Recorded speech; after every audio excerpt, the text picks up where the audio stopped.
अस्सलाम वालेकुम मेरे भाइयों दोस्तों। आज का जो हमारा टॉपिक है वो वाटर पे ही है। और आज के हमारे इस लेक्चर में हम अपने वाटर के टॉपिक को आगे बढ़ाएंगे। इसमें हम टाइप्स ऑफ वाटर डिस्कस करेंगे, फिर उसमें टाइप्स ऑफ वाटर में और मज़ीद आगे बढ़ेंगे, फिर रिमूवल ऑफ हार्डनेस वगैरह इन सब के बारे में डिस्कस करेंगे। कोशिश करेंगे कि आज के लेक्चर में हमारा ये चैप्टर एंड हो जाए। सही। अच्छा भाई, टाइप्स ऑफ वाटर में क्या है कि भाई दो तरह के वाटर होते हैं, एक सॉफ्ट वाटर एक हार्ड वाटर। सही। सॉफ्ट वाटर को हम आम अल्फाज में मीठा पानी भी कह सकते हैं, और हार्ड वाटर को खारा पानी। सही। मीठा पानी और खारा पानी। सही। इसकी डेफिनेशन हम ऐसे लिखते हैं कि भाई सॉफ्ट वाटर वो वाटर होता है जिसमें water containing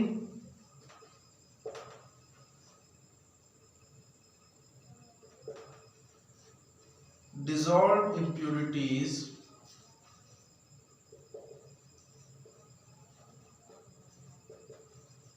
but in small quantity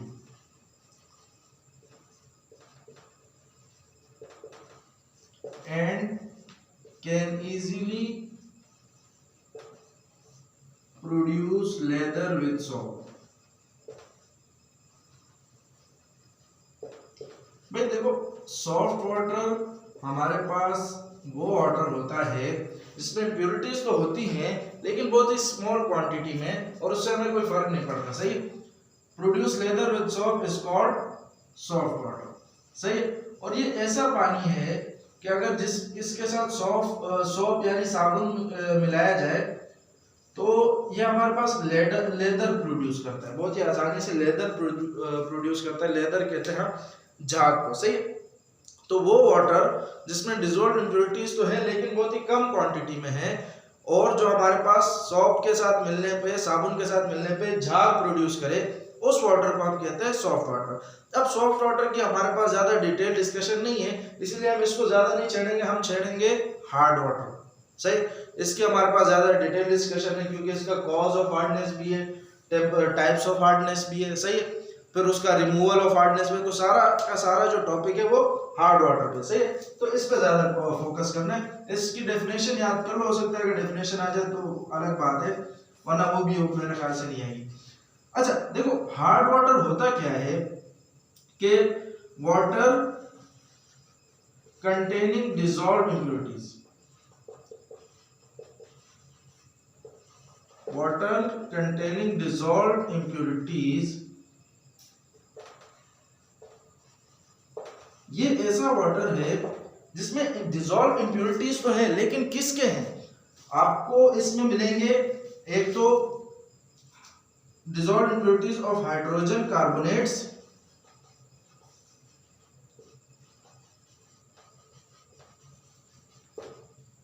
comma chlorides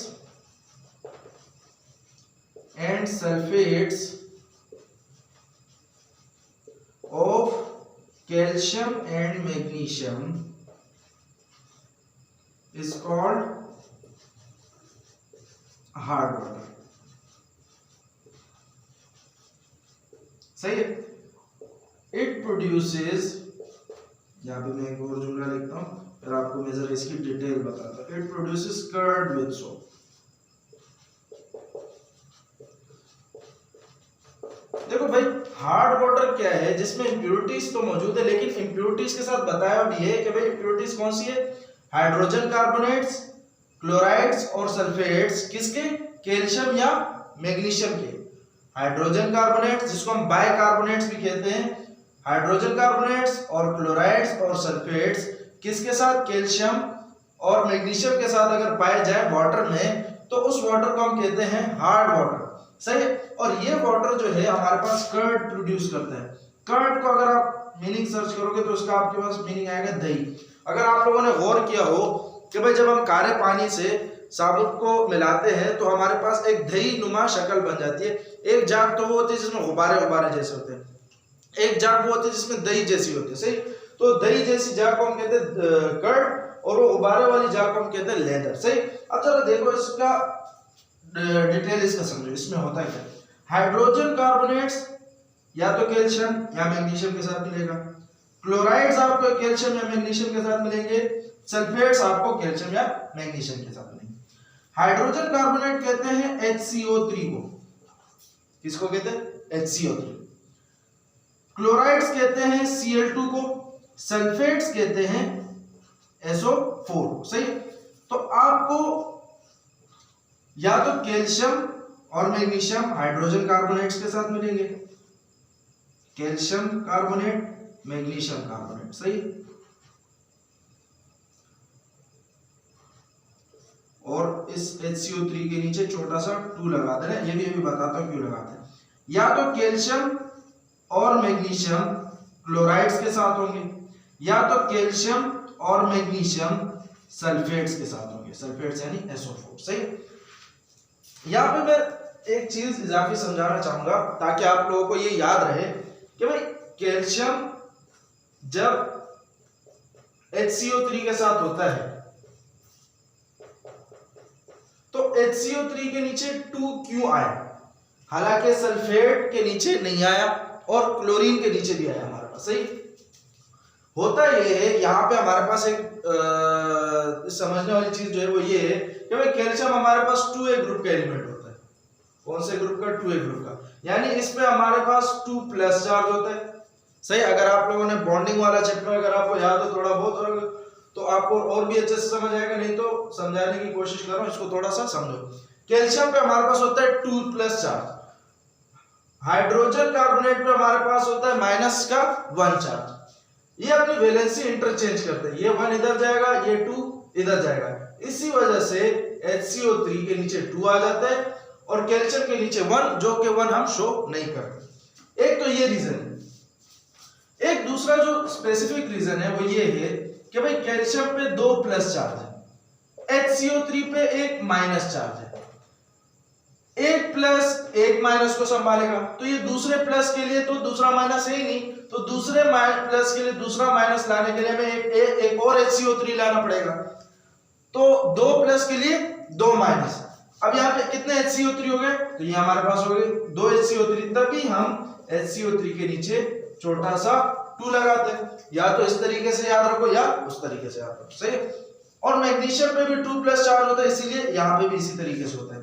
इसी तरीके से कैल्शियम पे अगेन 2+ चार्ज है, क्लोरीन पे हमारे पास 1- चार्ज होता है। सही है। जब 1- चार्ज होता है तो ये 1 इधर आ जाएगा और 2 इधर आ जाएगा, और अगेन वही बात कि 2+ को संभालने के लिए 2- होंगे, तो 2 क्लोरीन लगेंगे। सही है। या तो ऐसे याद रखो या तो वैलेंसी इंटरचेंज से याद रखो कि ये इधर चला जाता है और इसकी वैलेंसी उधर चली जाती है, तो ये आ जाता है CaCl2। सही। Ca के नीचे 1 आप शो नहीं करते। इसी तरीके से मैग्नीशियम के साथ भी यही कहानी होती है। इसी तरीके से कैल्शियम सल्फेट में क्या होता है कि भाई कैल्शियम पे तो 2+ चार्ज होता है, लेकिन सल्फेट पे भी 2- चार्ज होता है। सही। इसका तो हमें पता चल गया कि भाई ये 2A ग्रुप के से है, इसीलिए इस पे 2+ चार्ज है। क्लोरीन का भी हमें पता चल गया कि भाई ये 7A ग्रुप से होता है, इसीलिए इस पे -1 चार्ज होता है। सल्फेट, अब इसमें 2 एलिमेंट आ रहे हैं, इसका कैसे पता चलता है? तो इसको कैलकुलेट करने का एक तरीका होता है जो कि इंशाल्लाह मैं अगली वीडियो में बताऊंगा। इस वीडियो में भी इसको रहने दो ताकि हम अपना टॉपिक कवर करें। सही। तो मैं अगली वीडियो में बताऊंगा कि भाई किसी 2-3 एलिमेंट जिस कंपाउंड में मौजूद हो तो उस पर चार्ज कैसे कैलकुलेट किया जाता है। सही। तो हम अगले टॉपिक में देखेंगे। अब बात आती है यहाँ पे कि भाई जब मैंने तुम लोगों को हार्ड वाटर बताया तो मैंने क्या बोला, ये 6 मौजूद होंगे। इन 6 में से भी फिर स्पेसिफिकेशन है कि अगर ये 2 हैं तो वो hard water temporary hard water होता है, यानी इसमें जो हार्डनेस होती है वो क्या होती है? टेम्परेरी हार्डनेस होती है। और अगर ये 4 होंगे तो उसकी जो हार्डनेस होगी वो क्या होगी हमारे पास? Permanent hardness. Permanent hardness. सही। हाइड्रोजन कार्बोनेट्स होंगे तो टेम्परेरी हार्डनेस, क्लोराइड्स या सल्फेट्स होंगे तो परमानेंट हार्डनेस। हाइड्रोजन कार्बोनेट किसके साथ? कैल्शियम या मैग्नीशियम के साथ। क्लोराइड्स या सल्फेट किसके साथ? कैल्शियम या मैग्नीशियम के साथ। सही है। तो क्लोराइड्स या सल्फेट्स अगर होंगे तो परमानेंट हार्डनेस, और हाइड्रोजन कार्बोनेट्स अगर होंगे तो टेम्परेरी हार्डनेस। सही। ये बुक में आपकी कॉज ऑफ हार्डनेस की एक कहानी लिखी है, तो मैं सोचा, मैंने कहा ये भी करा दूं, फिर हम उसके बाद अपना टाइप्स ऑफ हार्डनेस पे मजीद डिटेल में जाएंगे। सही, जैसे ये मैंने ऊपर ऊपर समझा दिया कि अगर हाइड्रोजन कार्बोनेट से तो टेम्परेरी हार्डनेस, क्लोराइड या सल्फेट से तो परमानेंट हार्डनेस। किसके साथ? कैल्शियम और मैग्नीशियम, दोनों सूरतों में कैल्शियम और मैग्नीशियम। सही। कॉज ऑफ हार्डनेस में हमारे पास एक कहानी होती है, इस कहानी में ये टेम्परेरी हार्डनेस की कहानी है कि भाई हमारे पास जब बारिश बरसती है तो पानी आता है और उस पानी का फॉर्मूला हमारे पास H2O होता है। ये जब बारिश बरसती है तो ये आसमान से बरसती है, ऐसा ही है ना, बादलों, सॉरी आसमान बोला, बादलों से बरसती है। बादलों से बरसती हुई हमारे एटमॉस्फेयर से होते हुए आती है। हमें पता है भाई हमारे एटमॉस्फेयर यानी कि हवा, एटमॉस्फेयर यानी कि हवा, इसमें बहुत सारे गैसेस मौजूद है जिसमें से एक कार्बन डाइऑक्साइड भी है। और हमें पता है हमारी कार्बन डाइऑक्साइड गैस वाटर में सोल्यूबल होती है।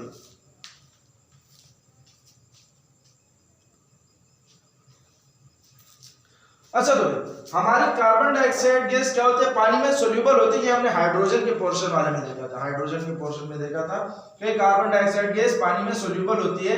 तो ये पानी ऊपर से आते हुए अपने साथ कार्बन डाइऑक्साइड गैस को भी ले आता है। सही। फिर जब पानी आता है जमीन पे, तो जमीन पे या तो पत्थरों पे आता होगा, या तो रेत पे आता होगा, सॉइल या फिर रॉक्स। उन सॉइल या रॉक्स में हमारे पास मौजूद होता है या तो कैल्शियम कार्बोनेट या तो मैग्नीशियम कार्बोनेट। तो इन दोनों में से किसी के साथ रिएक्शन करके, यानी मिसाल के तौर पे इसने कैल्शियम कार्बोनेट के साथ रिएक्शन किया तो ये बना लेते हैं हमारे पास CaHCO3 का ट्वाइस। इससे हार्डनेस कॉज होती है, ये हमने यहां पे देखा। सही है। अगर CaCO3 की जगह MgCO3 है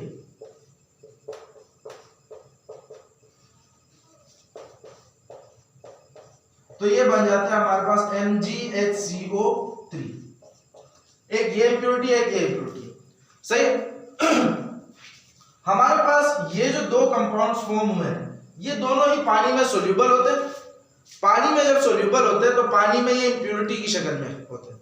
सही है। और जब इंप्योरिटी की शक्ल में होते हैं तो इससे हार्डनेस कॉज होती है। सही है। हार्डनेस कौन सी वाली कॉज होती है? इससे टेम्परेरी हार्डनेस होती है। सही। तो इसको जरा अगर हम अंग्रेजी में लिखेंगे तो कुछ इस तरीके से लिखेंगे कि भाई रेन वाटर, अल्लाह आपका भला करे, रेन वाटर, इसको अगर हम लिखेंगे तो कुछ इस तरीके से लिखते हैं कि भाई the rain water on its way to ground. सही। बारिश का पानी जब जमीन तक आता है तो क्या क्या पापड़ फैलता है? तो ये जरा देखो कि भाई the rain water on its way to ground dissolves carbon dioxide gas from atmosphere. Atmosphere से क्या ले लिया? कार्बन डाइऑक्साइड गैस ले लिया। सही है। फिर हम लिखते हैं कि भाई वाइल, अब जब डिसॉल्व कर लिया कार्बन डाइऑक्साइड गैस तो उसके बाद ये आता है while flowing through the beds of soil and rocks. जब रेत या मिट्टी और पत्थरों में से गुजरता है जिसमें क्या होते हैं? कंटेनिंग कैल्शियम कार्बोनेट CaCO3 होता है और MgCO3 भी होता है। तो ये चले जाते हैं भाई वाटर में। वाटर में जाने के बाद फॉर्म क्या करते हैं? To form CaHCO3 calcium bicarbonate and MgHCO3 magnesium bicarbonate. ये दोनों ही पानी में सोल्यूबल होते हैं। यहां पे हम लिखते हैं कि भाई which are soluble in water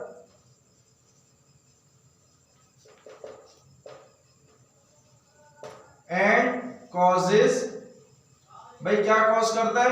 temporary hardness, and causes temporary hardness. तो भैया ये कहानी तो समझ आई गई होगी कि भाई जब बारिश आता है तो पानी आता है, पानी आता है एटमॉस्फेयर में आता है, हवा में आता है, हवा से कार्बन डाइऑक्साइड गैस को लेके आता है, जब गैस को लेके आता है तो जब जमीन पे पहुंचता है तो रेत या फिर पत्थर में से इन दो कंपाउंड को ले लेता है, जैसे कि कैल्शियम कार्बोनेट और मैग्नीशियम कार्बोनेट। जब इन दोनों को ले लेता है तो फॉर्म क्या कर लेते हैं, क्या चीज बन जाती है, कैल्शियम बाइकार्बोनेट या कैल्शियम मैग्नीशियम बाइकार्बोनेट। जब CO3 हो तो सिर्फ कार्बोनेट, जब H लग जाए तो बाइकार्बोनेट, सही है। और ये दोनों ही पानी में क्या होते हैं, सोल्यूबल होते हैं, जिसकी वजह से टेम्परेरी हार्डनेस होती है हमारे पास, सही है। तो ये दोनों रिएक्शन मैंने आपके सामने नीचे लिख दिए, समझ आई गए होंगे और इनको याद करना इतना कोई मुश्किल काम नहीं, सही है। अब जरा आ जाते हैं हमारे पास टाइप्स ऑफ हार्डनेस। तो दो टाइप्स की हार्डनेस है, एक है टेम्परेरी हार्डनेस, एक है परमानेंट हार्डनेस, सही है। ये परमानेंट हार्डनेस, इसको पहले नाम दिया गया था क्योंकि समझा जाता था कि भाई ये हार्डनेस इससे रिमूव नहीं की जा सकती, लेकिन अब ये है कि भाई इस हार्डनेस को हटाने का भी हमारे पास तरीके आ गए, मेथड्स आ गए, तो इसको परमानेंट कहना हमारे लिए शोभा नहीं देता, लेकिन अब जब नाम पड़ गया तो हम फिर इसको इसी नाम से पढ़ते हैं, सही है। टेम्परेरी हार्डनेस, तो टेम्परेरी हार्डनेस के बारे में अभी हमने देखा कि भाई टेम्परेरी हार्डनेस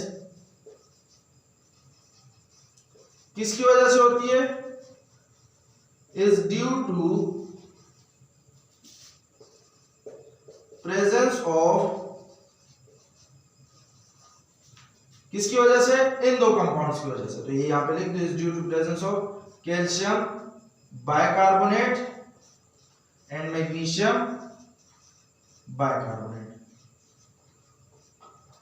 सही है। नीचे 2 लगा हुआ है,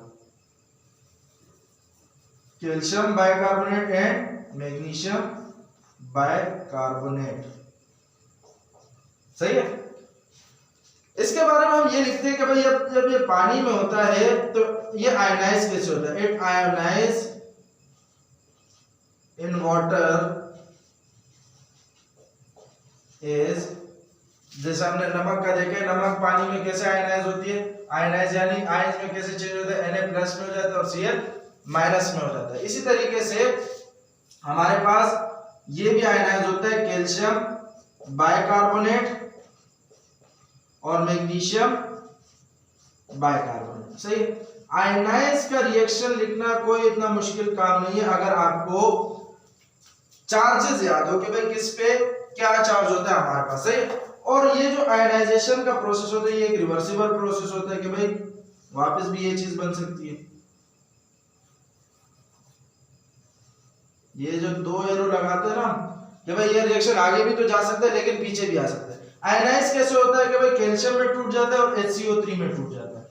कैल्शियम पे कितना चार्ज होता है 2+ और HCO3 पे 1-, तो 2 HCO3 है इसलिए यहाँ पे 2 लगा देते हैं। इसी तरीके से मैग्नीशियम पे प्लस कितना, +2+ HCO3 पे कितना 1-, 2 HCO3 इसलिए यहाँ पे साइड पे 2 लगा देते हैं रिएक्शन को बैलेंस करने के लिए, सही। ये थी हमारे पास टेम्परेरी हार्डनेस। अब जरा हम देख लेते हैं परमानेंट हार्डनेस को, सही है। तो परमानेंट हार्डनेस का हमारे पास ये है कि अल्लाह आपका भला करे,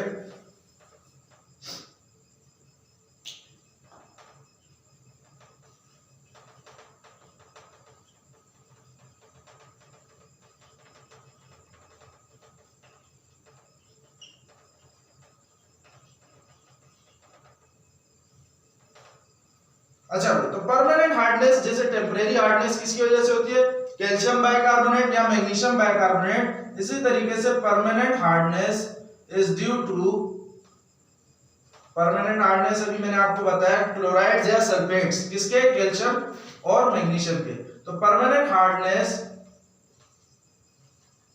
is due to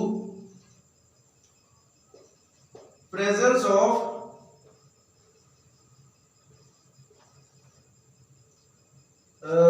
chlorides and sulfates of magnesium and calcium। किस किस के, कैल्शियम और मैग्नीशियम के क्लोराइड्स या सल्फेट्स जब मौजूद होते हैं तो वो क्या कॉज करा देते हैं? Permanent hardness. इसको हम लिखते हैं कि इट आयनाइजेस इन वाटर। ये पानी में कैसे आयनाइज होते हैं, जरा इसको देख लेते हैं। 4 कंपाउंड है। पहला है हमारे पास CaCl2 MgCl2, ये हो गए भाई कैल्शियम और मैग्नीशियम के क्लोराइड्स। इसी तरीके से CaSO4 और MgSO4, ये हो गया हमारे पास कैल्शियम और मैग्नीशियम के सल्फेट, कैल्शियम सल्फेट और मैग्नीशियम सल्फेट। तो जब ये आयनाइज होते हैं तो इनका भी रिवर्सिबल रिएक्शन होता है।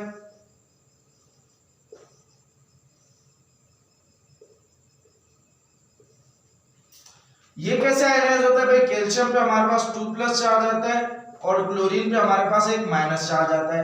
क्लोरीन चूंकि 2 है तो इसीलिए यहाँ पे हम 2 लगा देते हैं। इस तरीके से मैग्नीशियम पे 2+ चार्ज आता है और क्लोरीन पे एक माइनस चार्ज आता है। क्लोरीन चूंकि 2 है इसलिए हमने यहाँ पे 2 लगा दिया। कैल्शियम पे यहाँ पे भी 2+ चार्ज आएगा और SO4 पे हमारे पास हमें पता है भाई 2- चार्ज आएगा और रिएक्शन भी बैलेंस है इसलिए और कुछ करने की जरूरत नहीं है। इसी तरीके से यहाँ पे मैग्नीशियम पे 2+ और SO4 पे 2-। अभी फिलहाल चार्जेस को याद करते रहो। मैंने बोला है ना अगली वीडियो में मैं ये समझा दूंगा कि भाई इस फॉर्मूले में ओवरऑल चार्ज कैसे निकालते हैं, वो फिर हम अपने अगले लेक्चर में समझेंगे। सही है? तो ये थे हमारे पास टाइप्स ऑफ हार्डनेस। अब हम ये देखेंगे कि भाई इन हार्डनेस को रिमूव कैसे कराया जाए। इन हार्डनेस को रिमूव कराने के तरीके, एक तो टेम्परेरी हार्ड वाटर के लिए और एक परमानेंट हार्ड वाटर के लिए। सही है? तो दोनों के लिए हम तरीके देखेंगे कि भाई इसमें से रिमूव हार्डनेस कैसे रिमूव की जाए। सही है? तो आप इसको नोट डाउन कर लीजिए।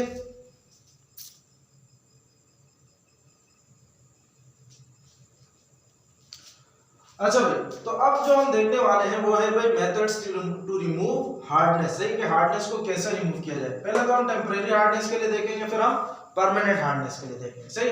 टेम्परेरी हार्डनेस का एक तो तरीका ये है कि भाई इसको हीट कर लिया जाए। हीट करने से होता ये है कि भाई टेम्परेरी हार्डनेस किसकी वजह से होती है? कैल्शियम बाइकार्बोनेट CaHCO3 2 और एक तो मैग्नीशियम बाइकार्बोनेट CaHCO3 2। सही है? जब इसको गर्म किया जाता है, गर्म से मुराद यानी बॉईल किया जाता है, तो ये टूट जाता है किसमें? जैसे हमने अभी उसमें पढ़ा कि एक तो CaCO3 में टूट जाता है, CO2 में टूट जाता है और H2O में टूट जाता है। सही। ये CaCO3 जो कि पानी में इनसोल्यूबल होता है। क्या होता है भाई? इनसोल्यूबल। तो ये पानी से बाहर आ जाता है। इसी तरीके से मैग्नीशियम बाइकार्बोनेट्स के साथ भी यही कहानी होती है कि भाई मैग्नीशियम बाइकार्बोनेट को जब बॉयल किया जाता है तो ये कन्वर्ट हो जाता है अपने मैग्नीशियम के कार्बोनेट में, साथ में कार्बन डाइऑक्साइड, साथ में वाटर को रिलीज कर देता है। सही। और मैग्नीशियम कार्बोनेट भी हमारे पास इनसोल्यूबल इन वाटर होता है, तो इसी वजह से ये भी पानी से बाहर कर दिया जाता है थ्रू फिल्ट्रेशन। सही। तो इसको जब हम लिखेंगे कि भाई temporary hardness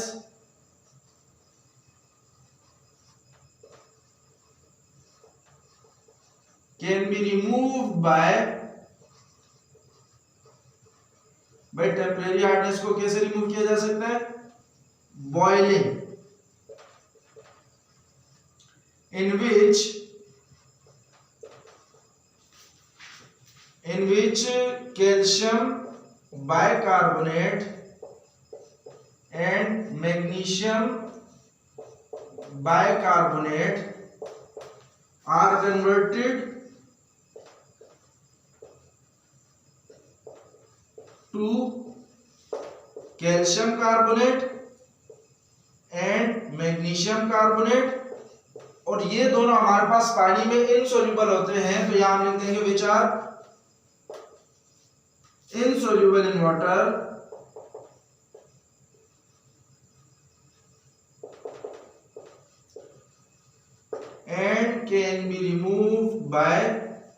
and can be removed by filtration, और इसको हम फिल्ट्रेशन के थ्रू रिमूव कर पाएंगे। किसके थ्रू? फिल्ट्रेशन के थ्रू। सही है। एक तो हमारे पास ये प्रोसेस होगा। दूसरा हमारे पास कहलाता है क्लार्क्स मेथड। सही है। टेम्परेरी हार्डनेस को रिमूव करने के लिए एक होता है हमारे पास क्लार्क्स मेथड। क्लार्क्स मेथड में हम करते क्या है कि भाई हमारे पास एक कंपाउंड होता है जिसका नाम होता है स्लैक्ड लाइम। क्या होता है भाई? Slaked lime. आप ये याद रखना हमेशा, एक बात को याद रखना कि जब भी हम रिमूवल करेंगे, हार्डनेस को रिमूव करेंगे, तो हर रिमूव में हमारे पास ये दोनों कंपाउंड्स फॉर्म होंगे। कुछ एक होंगे जिसमें हाइड्रोक्साइड फॉर्म होंगे, वो आगे मैं बता दूंगा कि कहां होता है, लेकिन ज्यादातर कैल्शियम कार्बोनेट और मैग्नीशियम कार्बोनेट फॉर्म होंगे और यही इनसोल्यूबल होते हैं और इनको बाहर निकाल दिया जाता है तो हार्डनेस रिमूव हो जाता है। स्लैक्ड लाइम कहते हैं हम कैल्शियम हाइड्रोक्साइड को,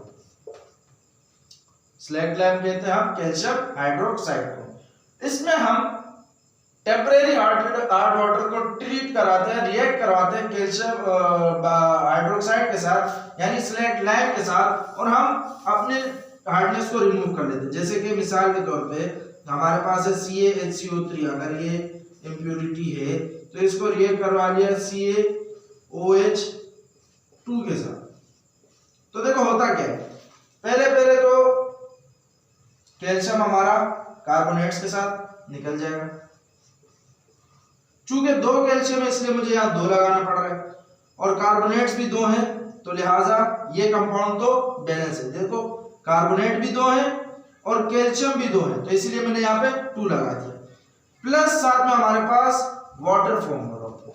क्या फॉर्म हो रहा होता है? वाटर। यहाँ से हम देख सकते हैं कि भाई OH2 और यहाँ पे 2H, तो यहाँ पे हमारे पास 2 वाटर के मॉलिक्यूल्स फॉर्म हो रहे होते हैं, क्योंकि यहाँ देखो 4 हाइड्रोजन है, 2 हाइड्रोजन ये रहे, 2 ये रहे, तो 4 और 2 ऑक्सीजन। सही। इसी तरीके से मैग्नीशियम बाइकार्बोनेट की जब हम रिएक्शन करवाते हैं प्लस CaOH2, तो इससे भी हमारे पास जो कंपाउंड बनते हैं, इससे 3 कंपाउंड बनते हैं।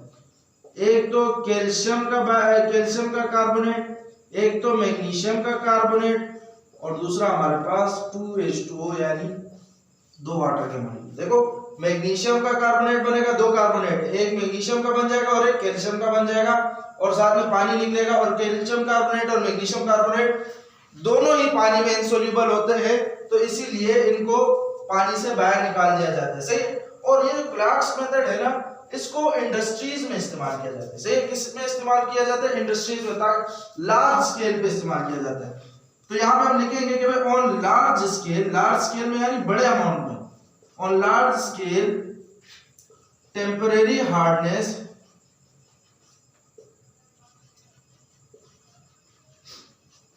कैन बी रिमूव्ड बाय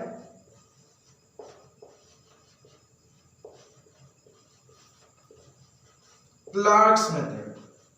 किससे भाई? Clark's method. इसमें करते क्या है, तो यहां लिख देते कि भाई इन विच कैल्शियम का बाइकार्बोनेट और मैग्नीशियम का बाइकार्बोनेट इज ट्रीटेड, इसको किसके साथ ट्रीट कराया जाता है? Treated with slaked lime. इनके नाम याद रखो, ये कॉमन नाम है, इसको अभी याद रख लोगे तो आगे जाके आसानी होगी। स्लैक्ड लाइम किसको कहते हैं? कैल्शियम हाइड्रोक्साइड को। सही है। With slaked lime and form and converted, या फिर नाम यहां लिख देते एंड फॉर्म इनसोल्यूबल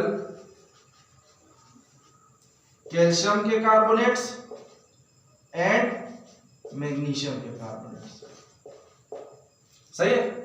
क्या करते हैं भाई हम इसमें लार्ज स्केल में इस मेथड को इस्तेमाल करते हैं। लार्ज स्केल यानी जब एक बड़े पैमाने पे, एक तो थोड़े थोड़े केमिकल बनाते हैं तो जो लेबोरेटरी में भी बनाए जाते हैं, लेकिन जब बहुत सारा केमिकल बनाना होता है तो इंडस्ट्रीज में बनाए जाते हैं। तो इंडस्ट्रीज में जो प्रोसेस होता है उसको हम कहते हैं लार्ज स्केल पे हो रहा है। सही है।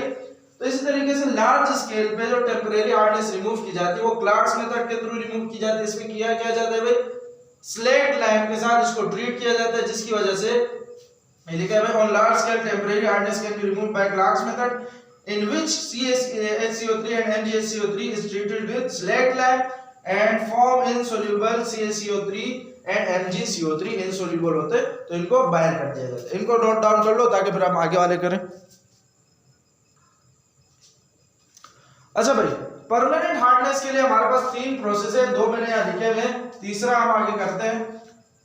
एक तो ये कि मैं वॉशिंग सोडा को इस्तेमाल करके, वॉशिंग सोडा का फॉर्मूला होता है Na2CO3.10H2O, Na2CO3.10H2O। इसमें होता है क्या भाई, हमें पता है परमानेंट हार्डनेस किसकी वजह से, कैल्शियम के क्लोराइड और मैग्नीशियम के क्लोराइड, कैल्शियम के सल्फेट और मैग्नीशियम के सल्फेट, इनको रिएक्ट करवाया जाता है वॉशिंग सोडा के साथ, यानी Na2CO3। इसमें हम ये वाटर ऑफ क्रिस्टलाइजेशन अभी नहीं शो करते, वरना हमारा रिएक्शन जो है वो थोड़ा सा गड़बड़ी हो जाएगा, गड़बड़ी। इन सबको किससे रिएक्ट करवाया, वॉशिंग सोडा के साथ। होता क्या है कि भाई कैल्शियम रिएक्ट करता है इसके CO3 के साथ और Cl रिएक्ट कर जाता है Na के साथ।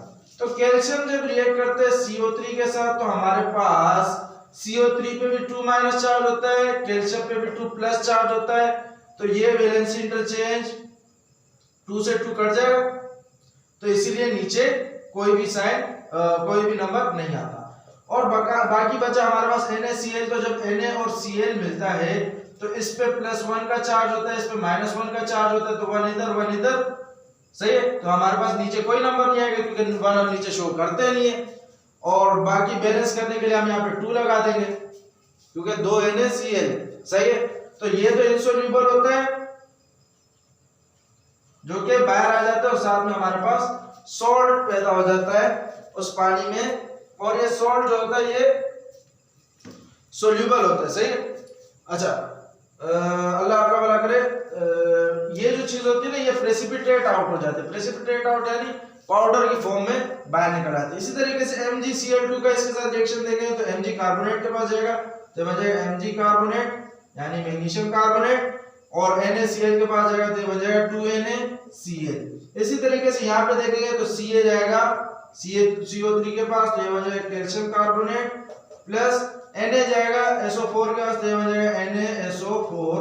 लेकिन सवाल ये कि जैसे Na का 2 यहाँ पे था तो वो तो साइड पे आ गया, ये वाला 2 कहाँ पे आएगा, साइड पे आएगा या नीचे आएगा। तो इसके लिए हम चार्ज देखेंगे कि भाई सल्फेट पे 2- होता है, सोडियम पे +1 होता है, तो 2- यानी 2 इधर आ जाएगा, 1 इधर चला जाएगा, तो ये हमारे पास बन जाएगा Na2SO4, सही। ये साथ में प्रोडक्ट बन रहे होते हैं, सही। लेकिन ये इनसोल्यूबल सॉल्ट्स में बन रहे होते हैं, इसको हम प्रेसिपिटेट आउट करते रहते हैं। इनसोल्यूबल से मुराद यानी ये पानी में सोल्यूबल नहीं होते, इसलिए इनको बाहर साथ साथ निकाल रहे होते हैं, सही। इसी तरीके से इसका रिएक्शन देखें तो ये बन जाएगा MgCO3 प्लस MgCO3 Na2SO4, सही। ये कुल मिला के इसके रिएक्शन है। और अगर अब हम इसके बारे में लिखे हैं तो कुछ इस तरीके से लिखेंगे कि भाई, किस तरीके से लिखेंगे कि भाई जब when permanent hard water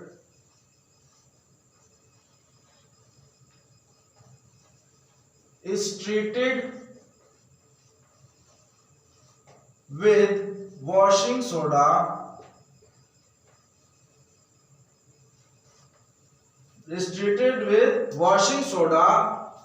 the soluble chlorides and sulfates of calcium and magnesium are converted to carbonates to insoluble carbonates of calcium and magnesium which are precipitated यानी पाउडर की फॉर्म में बाहर आ जाता है। कि भाई जब परमानेंट हार्ड वाटर को ट्रीट किया जाता है वॉशिंग सोडा के साथ, वॉशिंग सोडा यहाँ पे लिख दो, वॉशिंग सोडा, सोडा लिखना भूल गया, आप लिख देना। Washing soda the soluble chlorides यानी क्लोराइड्स और सल्फेट्स जो होते हैं किसके, कैल्शियम और मैग्नीशियम के, ये पानी में सोल्यूबल होते हैं। ये कन्वर्ट हो जाते हैं किसमें, इनसोल्यूबल कार्बोनेट्स में, क्योंकि कार्बोनेट्स इनसोल्यूबल है। कार्बोनेट्स में जब कन्वर्ट हो जाते हैं तो ये किस फॉर्म में बाहर आ जाते हैं, प्रेसिपिटेट की शक्ल में बाहर आ जाते हैं। सही। दूसरा जो हमारा पास प्रोसेस है इसमें हम इस्तेमाल करते हैं वो कॉस्टिक सोडा। कॉस्टिक सोडा का फॉर्मूला होता है NaOH। सही है। NaOH के बारे में ये कहा जाता है कि भाई जब इसकी रिएक्शन करवाई जाए MgCl2 MgSO4, इसमें आपकी बुक में ये लिखा हुआ है कि इसमें हम कैल्शियम वाले को नहीं देखते, क्योंकि इससे जो कंपाउंड बनता है वो कैल्शियम का, वो थोड़ा सा पानी में सोल्यूबल होता है। जैसे इससे जो बनेगा, अल्लाह आपका भला करे, जैसे हम MgCl2 और MgSO4 को हम रिएक्ट करवाएंगे किससे, NaOH के साथ। सही है। तो होगा क्या हमारे पास, जरा देखो, Mg जाएगा OH के पास, तो ये बन जाएगा मैग्नीशियम का हाइड्रोक्साइड, और इसके नीचे 2 आ जाएगा, क्योंकि मैग्नीशियम पे 2 चार्ज होता है, OH पे 1 चार्ज होता है, तो मैग्नीशियम के नीचे 1 जो शो नहीं होता, और OH के नीचे 2 जो कि शो करना पड़ता है। सही। और साथ में क्या बन जाएगा, NaCl के साथ मिलके 2NaCl बना लेगा, क्योंकि Na यहाँ पे कितने, Cl यहाँ पे 2 है, तो मुझे यहाँ पे भी 2 लगाना पड़ेगा, क्योंकि OH मैंने 2 इस्तेमाल किया, तो यहाँ पे भी 2 OH, 2 सोडियम रिएक्शन बैलेंस। इसी तरीके से यहाँ पे भी होता है MgOH2 प्लस Na2SO4, Na का SO4 के साथ इस तरीके से रिएक्शन होता है। यहाँ पे मुझे 2 लगाना पड़ेगा, क्योंकि Na भी 2 इस्तेमाल हुए हैं और OH भी 2 इस्तेमाल हुए हैं। सही है। अब ये जो मैग्नीशियम का हाइड्रोक्साइड है, ये होते हैं इनसोल्यूबल, इनसोल्यूबल होते हैं और जो कि बाहर आ जाते हैं। लेकिन कैल्शियम के हाइड्रोक्साइड पार्शियली बोलते हैं कि वे सोल्यूबल होते हैं, इसीलिए इसका रिएक्शन बुक में नहीं दिखाया गया। सही है। तो यहाँ पे हम लिखते हैं कुछ इस तरीके से है कि भाई अल्लाह आपका भला करे,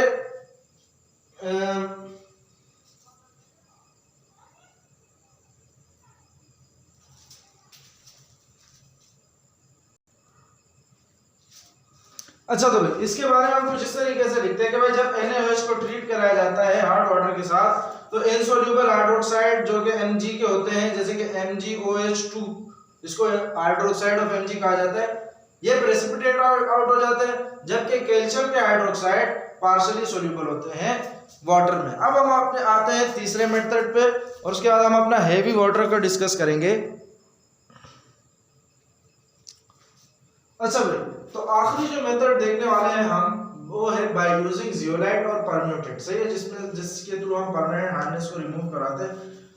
इसमें हम एक रेजिन इस्तेमाल करते हैं। रेजिन होता है ये कि भाई वो आयन को एक्सचेंज करवाता है। सही। और वो रेजिन होता है जियोलाइट या परम्यूटेट, ये दोनों एक ही चीज है, 2 नाम है इसके। एक पत्थर है, उसको कहा जाता है।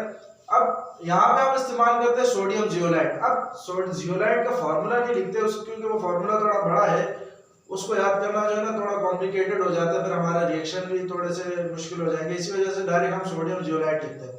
सोडियम जियोलाइट को जब पास कराया जाता है हार्ड वाटर से, तो इसका Na+ चला जाता है सॉल्यूशन में, और जबकि इसके Na की जगह ले लेते हैं कौन, कैल्शियम एंड मैग्नीशियम आयन इसकी जगह ले लेते हैं और इनसोल्यूबल कॉम्प्लेक्स बना लेते हैं जियोलाइट के, और जिसकी वजह से हार्डनेस रिमूव हो जाती है। जैसे कि कैल्शियम सल्फेट एक हार्डनेस इंप्योरिटी है हमारे परमानेंट हार्ड वाटर में, इसको सोडियम जियोलाइट के साथ रिएक्ट करवाए तो बना कैल्शियम जियोलाइट, सोडियम की जगह ली कैल्शियम ने, और हमारे पास ये जो कॉम्प्लेक्स बन जाता है ये होता है इनसोल्यूबल वाटर, तो इसको रिमूव कर दिया जाता है। फिर सोडियम जियोलाइट को रीजनरेट भी किया जा सकता है, दोबारा भी हासिल किया जा सकता है। कैसे, एक NaCl के सॉल्यूशन से इसको रिएक्ट करवाया जाएगा। तो कैल्शियम जियोलाइट को अगर NaCl के सॉल्यूशन से रिएक्ट करवाया जाए तो हमारे पास जो सोडियम है वो जियोलाइट के पास चला जाता है, कैल्शियम Cl के पास चला जाता है, तो बन जाता है कैल्शियम क्लोराइड CaCl2। अब आते हैं हमारे अगले टॉपिक की तरफ। ये तो हो गई है भाई रिमूवल ऑफ हार्डनेस खत्म हो गई है। अब आते हैं हम अपने अगले टॉपिक की तरफ, जिसका नाम है हेवी वाटर। इसका फॉर्मूला लिखते हैं हम D2O। ऑर्डिनरी वाटर का हम फॉर्मूला लिखते हैं H2O, इसका फॉर्मूला हम लिखते हैं D2O। ये कंपाउंड होता है किसके साथ? ऑक्सीजन के साथ किसका? हेवी हाइड्रोजन का। अगर तुम लोगों को याद हो, मैंने आइसोटोप में करवाया है, आइसोटोप्स ऑफ हाइड्रोजन में हमने डिस्कस किया था एक आइसोटोप दूसरे नंबर वाला जिसको हम ड्यूटेरियम भी कहते हैं, जिसमें एक प्रोटॉन, एक न्यूट्रॉन और एक इलेक्ट्रॉन होता है, जिसका एटॉमिक मास 2 होता है और एटॉमिक नंबर 1 होता है। सही है, जिसको हम या तो D से शो करते हैं या तो S से H2 और 1 से शो करते हैं। तो भाई हेवी वाटर हमारे पास क्या होता है कि भाई कंपाउंड होता है ऑक्सीजन और हेवी हाइड्रोजन का। हेवी हाइड्रोजन को हम ड्यूटेरियम भी कहते हैं। सही है, इस हेवी वाटर को हम दूसरा नाम ड्यूटेरियम ऑक्साइड भी कहते हैं। सही है, D for deuterium, O for oxide. सही है, तो क्या है भाई हेवी वाटर? एक कंपाउंड है, कुछ नहीं है, एक कंपाउंड है किसका? ऑक्सीजन का हेवी हाइड्रोजन के साथ। सही है, फिर इसकी कुछ प्रॉपर्टीज है कि भाई इसकी डेंसिटी है 1.104 ग्राम पर सेंटीमीटर क्यूब। इसका वेपर प्रेशर होता है लो वेपर प्रेशर होता है ऑर्डिनरी वाटर से। वेपर प्रेशर से क्या मुराद है भाई? अगर तुम लोगों ने 9 में पढ़ा हो तो वेपर प्रेशर तो तुम्हारे लिए कुछ नहीं होगा, लेकिन अगर नहीं पढ़ा तो थोड़ा समझा देता हूँ ऊपर से कि भाई मान लो ये हमारे पास एक प्रेशर कुकर है, इसमें पानी उबल रहा है, इसको मैंने ऊपर से ढक्कन फिट कर दिया। सही है, होता है क्या है कि भाई पानी जब उबलता है तो बुखारात ऊपर जाते हैं, वेपर्स ऊपर जाते हैं। सही, तो ये जब वेपर्स ऊपर जाते हैं और इस ढक्कन पे जो प्रेशर लगाते हैं, इसी प्रेशर को हम कहते हैं वेपर प्रेशर। तो इसका वेपर प्रेशर अमूमन लो होता है ऑर्डिनरी वाटर से। सही है, आम पानी से इस पानी का वेपर प्रेशर लो होता है। इसका मेल्टिंग पॉइंट 3.81 डिग्री सी होता है, जबकि ऑर्डिनरी वाटर का 0 डिग्री सी होता है। और इसका बॉइलिंग पॉइंट 101.42 डिग्री सी होता है, जबकि ऑर्डिनरी वाटर का 100 डिग्री सी होता है। इसका मॉलिक्यूलर मास 20 AMU होता है, जबकि ऑर्डिनरी वाटर का 18 AMU होता है। इसकी डेंसिटी 1.104 है और जबकि उसकी 1.00 होती है। सही है, इसको यूज किया जाता है as a moderator in nuclear fission power reaction by slowing down reaction. सही, इसका क्या मतलब? मॉडरेटर उस चीज को कहते हैं जो किसी चीज की स्पीड को कम कर दे। सही है, हमारे पास जो न्यूक्लियर फिजन होता है, न्यूक्लियर फिजन में क्या होता है? तो एक न्यूक्लियस टूटता है और 2 बन जाते हैं, फिर 2 के 4 बन जाते हैं, इस तरीके से 4 के 8 बनते हैं। ये होता हमारे पास कब है? हमारे पास ये होता है रेडियो एक्टिविटी में। तो रेडियो एक्टिविटी एक ऐसा प्रोसेस है ना जिसमें रेडियो एक्टिव एलिमेंट्स को इस्तेमाल किया जाता है। उन एलिमेंट्स को देखो, कहते हैं हर चीज का एक अच्छा यूज भी होता है और एक बुरा यूज भी होता है। अगर बुरा यूज देखें हम रेडियो एक्टिव एलिमेंट का, तो उसके एटॉम बम भी बनाए जा सकते हैं। सही है, जो लोगों को नुकसान पहुंचाए। अच्छा यूज देखें तो इससे बिजली भी बनाई जाती है। तो बिजली बनाने के लिए हम इस हेवी वाटर को एज अ मॉडरेटर यूज कर रहे थे। जब इसका रेडियोएक्टिव एलिमेंट की न्यूक्लियर फिजन होती है, न्यूक्लियस जब उसका टूट रहा होता है तो उसके बहुत तेजी से टूट रहा होता है। सही है, जब बहुत तेजी से टूट रहा होता है तो वो होता है एटम बम। सही है, लेकिन जब हम उसमें मॉडरेटर इस्तेमाल करते हैं अपने इंडस्ट्रीज में, अपने फैक्ट्रीज वगैरह में जहां पे बिजली बन रही है, तो उसमें हेवी वाटर को इस्तेमाल किया जाता है, तो उससे रिएक्शन स्लो हो जाता है और उससे रिएक्शन स्लो करा के फिर हम उससे बिजली बनाते हैं। सही, तो हर चीज का एक अच्छा यूज भी होता है और एक बुरा यूज भी होता है। सही, तो हेवी वाटर को एक तो इसमें मॉडरेटर के थ्रू यूज किया जा रहा है, एक इसको ट्रेसर के थ्रू। ट्रेसर वो चीज होती है जिससे किस चीज का पता लगाया जा सके। सही है, ट्रेस किया जा सके। बायोलॉजिकल और केमिकल रिसर्चेस में इसको ट्रेसर के थ्रू इस्तेमाल किया जाता है। आखिरी जो टॉपिक है हमारा वो है हाइग्रोस्कोपिक सब्सटेंस। हाइग्रोस्कोपिक सब्सटेंस एक ऐसा सब्सटेंस होता है जो कि अगर अपने सराउंडिंग से पानी को खींच लेता है, या तो एब्जॉर्प्शन के जरिए या तो एडजॉर्प्शन के जरिए। एब्जॉर्प्शन एडजॉर्प्शन दोनों ही समझा चुका हूं पहले से कि भाई एब्जॉर्प्शन वो होता है जो जस्ट कर लिया जाए, एडजॉर्प्शन जो कि सब चिपक जाए। सही है, तो दोनों तरीकों से लेकिन पानी को खींच लेगा अपने सराउंडिंग से। सही है, ऐसे सब्सटेंसेस को हम कहते हैं हाइग्रोस्कोपिक सब्सटेंसेस। ये सॉलिड की शक्ल में भी होते हैं, लिक्विड की शक्ल में भी होते हैं। सॉलिड की शक्ल में जैसे कैल्शियम ऑक्साइड चूना, लिक्विड की शक्ल में H2SO4 जैसे कि सल्फ्यूरिक एसिड। अमूमन आप लोगों ने देखा होगा जब तेजाब वगैरह फेंकते हैं तो उस आदमी का जो खाल है वो झुलस जाती है। उसमें होता है क्या है कि H2SO4 एक हाइग्रोस्कोपिक सब्सटेंस है। ये जब स्किन पे पड़ता है तो हमारे स्किन में पानी मौजूद होता है, सही है। सेल होता है, सेल में साइटोप्लाज्म होता है, साइटोप्लाज्म हमारा 90% उसमें वाटर होता है। तो क्या कर लेते हैं, ये H2SO पर सारा का सारा पानी खींच लेता है, इसी वजह से वो जो स्किन होती है वो झुलस जाती है। इस तरीके से कैल्शियम ऑक्साइड यानी चूना, चूने के पत्थर जब आप बाल्टी में डालो तो देखोगे कि वो कैसे बुलबुले निकाल होते हैं और वो सारा का सारा पानी जज्ब कर लेता है, सही है। तो यहीं तक है हमारा ये चैप्टर। आगे एक दो टॉपिक है लेकिन वो इतने इंपॉर्टेंट नहीं है, अगर दिल किया तो कर लेंगे, नहीं तो फिर उसको रहने दो, इतना जरूरी भी नहीं है, खाली उसको पढ़ लेना। वो आपके पोल्यूशन और ड्रिंकिंग वाटर के बारे में, उसके बारे में सवाल आएगा नहीं। अब इसकी जो अगली वीडियो बनेगी ना, वो इस बारे में बनेगी कि भाई इसके जो सारे के सारे fill in the blanks, true false, MCQs और जितने भी क्वेश्चन आंसर्स है उसको हम सब यहाँ पे मिलके सॉल्व करेंगे, सही है। तो चैप्टर एंड हो गया, इसकी तैयारी करें, इसको समझे, याद करें इसको, और तब तक के लिए अपना ख्याल रखें, दुआ में याद रखें। अल्लाह हाफिज।